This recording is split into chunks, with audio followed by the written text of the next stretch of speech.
அஸ்ஸலாமு அலைக்கும் வரஹ்மத்துல்லாஹ். அல்லாஹ்வின் நெருக்கத்தை தேடுவது நமது வாழ்க்கையின் குறிக்கோள் மட்டுமல்ல, நமது நம்பிக்கையை பலப்படுத்துகிறது.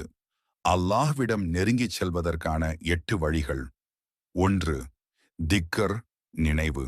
அல்லாஹ் குர்ஆனில் குறிப்பிடுகிறான், நிச்சயமாக அல்லாஹ்வின் நினைவால் உள்ளங்கள் அமைதி பெறுகிறது. சுப்ஹானல்லாஹ், அல்ஹம்துலில்லாஹ், அல்லாஹு அக்பர், லா இலாஹா இல்லல்லாஹ். இது எளிய திக்கர். இதன் வெகுமதிகள் இந்த உலக இன்பங்களை விட நீண்ட காலம் நீடிக்கும். 2. தொழுகை. நபி ஸல்லல்லாஹு அலைஹி வஸல்லம் அவர்கள் கூறினார்கள், மறுமை நாளில் ஒரு மனிதனின் செயல்களில் முதலில் தீர்மானிக்கப்படுவது தொழுகையாகும். இது நல்ல முறையில் இருந்தால் அவர் வெற்றி பெறுவார், ஆனால் அது குறைபாடுடையதாக இருந்தால் அவர் தோல்வி அடைவார். சுன்னத், நபில், தஹஜத், வாழ்க்கையில் விடுபட்ட தொழுகையையும் தோழலாம். அல்லாஹ்வின் நெருக்கம் கிடைக்கும். 3. இஸ்திக்பார், மன்னிப்பு தேடுதல். ஆதாமின் சந்ததியினர் அனைவரும் பாவம் செய்கிறார்கள். பாவம் செய்பவர்களில் சிறந்தவர்கள் மனந்திரும்புபவர்கள். மனந்திரும்புதல் என்பது அல்லாஹ்வுக்கு மிகவும் பிடித்தமான ஒரு நற்பண்பு.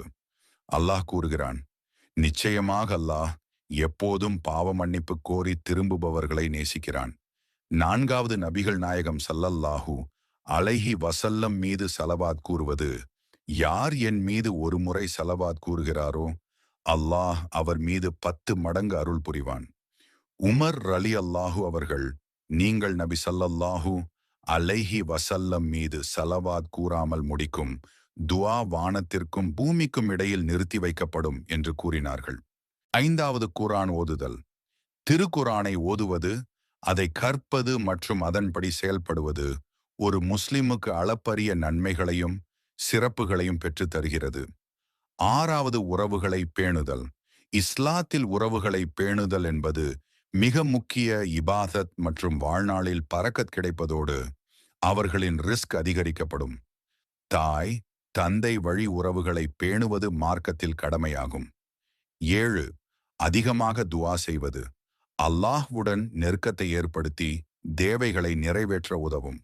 சூனியம், தீய சக்திகள் மற்றும் கஷ்டங்களில் இருந்து தப்பிக்க துஆ செய்ய வேண்டும். 8. அல்லாஹ்வின் மேல் நல்ல எண்ணம் கொள்ளுதல்.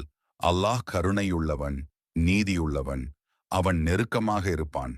நாம் எதிர்பார்ப்பதை விட அதிகமாக அல்லாஹ் நம் செயல்களை ஏற்றுக்கொண்டு நம் வழிபாட்டுச் செயல்களில் நமக்கு உதவி செய்வானாக.